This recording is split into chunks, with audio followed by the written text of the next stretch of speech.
ഇവനെ കണ്ടോ? കള്ളൻ എന്ന് വെച്ച് കഴിഞ്ഞാൽ ലോക കള്ളൻ. ഷാലു പേയാട് ചാരിറ്റിയുടെ പേർക്ക് വൻ തട്ടിപ്പ് നടത്തുന്ന ഒരുത്തരാണ് ഷാലു പേയാട്. ഇവിടെ ഇവൻ ഒരു കല്യാണത്തിന് വർക്കിന് വന്നതാണ്. എവിടുന്നാ ഇവന്റെ കയ്യിൽ ഇത്രയും പൈസ? ഇതിന്റെയൊക്കെ കണക്കാര് ചോദിക്കുന്നു, എന്ത് ചോദിക്കുന്നു? അത് നമുക്ക് അറിയണം. എന്തെന്ന് പറഞ്ഞാലും അറിയണം, പോയി ചോദിക്കാം. ബ്രോ നമസ്കാരം. നമസ്കാരം. നിങ്ങൾ കള്ളനാണോ? ഈ നാട്ടിൽ സത്യസന്ധമാർക്ക് ജീവിക്കാൻ പറ്റൂ. അപ്പൊ നിങ്ങൾ കള്ളനാണോ? കള്ളനാണ്. നിങ്ങൾക്ക് എവിടുന്ന് ഇത്രയും പൈസ ഈ ചാരിറ്റി നടത്തുന്നത്? എനിക്ക് കോടിക്കണക്കിന് രൂപയല്ലേ. നിങ്ങൾ വലിയ തട്ടിപ്പുകാരനാണെന്ന് ചോദിക്കാതിരിക്കാൻ വയ്യ. നിങ്ങൾ വൻ തട്ടിപ്പ് നടത്തുന്ന നിങ്ങളുടെ ഇപ്പൊ ഈ ഇടയ്ക്ക് സോഷ്യൽ മീഡിയയിൽ ഒരു ഫോട്ടോ ഇറങ്ങിയായിരുന്നു. നിങ്ങൾക്ക് എന്തെങ്കിലും രേഖയുണ്ടോ? കണക്കുണ്ടോ? എനിക്ക് രേഖയുണ്ട്, പക്ഷെ എനിക്കാണെങ്കിൽ മറ്റേ വിദേശ നാണയങ്ങളാണ് കൂടുതൽ. അതെ. ഇതിനകത്ത് വേറൊരു കാര്യം എനിക്ക് പറയാനുള്ളതെന്ന് വെച്ച് കഴിഞ്ഞാൽ ഇതേ കണക്ക് ചാരിറ്റി ചെയ്യുന്ന ആൾക്കാർ കുറവായിരിക്കും. പുള്ളി അത്യാവശ്യം വർക്കിന് നല്ല പൈസ മേടിച്ചിട്ടാ ചെയ്യുന്നത്. ആ പൈസയിലെ 90% പൈസയും ചിലർക്ക് ഏതെങ്കിലും പാവപ്പെട്ട ആൾക്കാർക്ക് സഹായം ചെയ്യുവാണ്. എല്ലാ വർക്കിന്റെ 90% കൊടുക്കില്ല. നമുക്കിപ്പോ ഓരോരുത്തരുടെ അവസ്ഥ കാണുമ്പോൾ അങ്ങനെ തോന്നുമ്പോൾ അത് ചിലപ്പോൾ മുഴുവനോട് എടുത്ത് കൊടുത്തിട്ട് അങ്ങ് വീട്ടിൽ പോകും. അല്ലാതെ എല്ലാം കൊടുക്കുന്നത് എന്റെ പിള്ളേരും ഭാര്യയും പട്ടിണികളാണ്. ജെനുവിനായിട്ട് നിൽക്കുന്ന ആർക്കും ഈ പരിപാടി ഒന്നും ചെയ്യാൻ പറ്റുമെന്ന് എനിക്ക് തോന്നുന്നില്ല. ഞാൻ ആദ്യം ഒരു വീട് വെച്ചു കൊടുക്കാൻ വേണ്ടിയിട്ട് ഒരു ആഗ്രഹത്തിന്റെ പുറത്ത് തുടങ്ങിയതാണ്. പക്ഷെ ഇപ്പൊ 30 വീടായി. ആലോചിക്കണം, ഒരു വർഷം കൊണ്ട് 30 വീട് വയ്ക്കുക എന്ന് പറഞ്ഞാൽ ചെറിയ കാര്യമല്ല. പക്ഷെ അങ്ങനെ ഞാൻ ചെയ്തിട്ടുണ്ടെങ്കിൽ ഞാൻ കള്ളനാണ്, അത്രേ ഉള്ളൂ.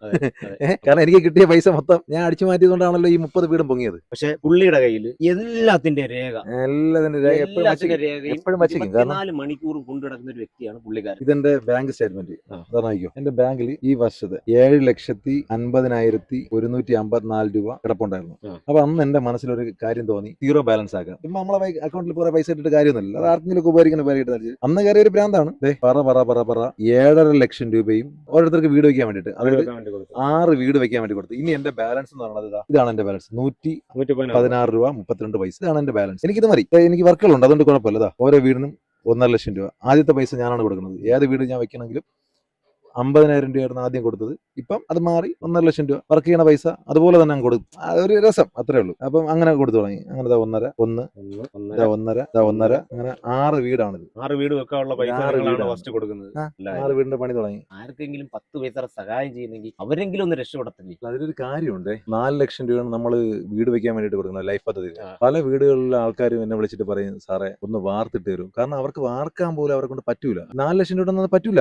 ഏതാണ്ട് 1.5 ലക്ഷം രൂപ വേണം ഒരു ബേസ്മെന്റ് ഇടാൻ. അതിനുശേഷം ഒരു കട്ടയ്ക്ക് തന്നെ ഏതാണ്ട് 60 രൂപ വിലയുണ്ട്. ഒരു കട്ടയ്ക്ക് 55 to 60 വരെ. ഓരോ സ്ഥലത്തും ഓരോരോ വിലയാണ്. അപ്പൊ 50 രൂപ വെച്ച് കൂട്ടി വെക്കും. ഒരു 1500 കല്ല് വേണം ഒരു വീട് പണി തീരാൻ. 1000 കല്ല് ആയപ്പോ തന്നെ 50,000 രൂപയായി. ആക്ച്വലി ഇങ്ങനെ തലകുത്തിന് നിന്നാലും ഈ പറഞ്ഞ 450 സ്ക്വയർ ഫീറ്റ് 4 ലക്ഷം രൂപയ്ക്ക് വയ്ക്കാൻ പറ്റൂല.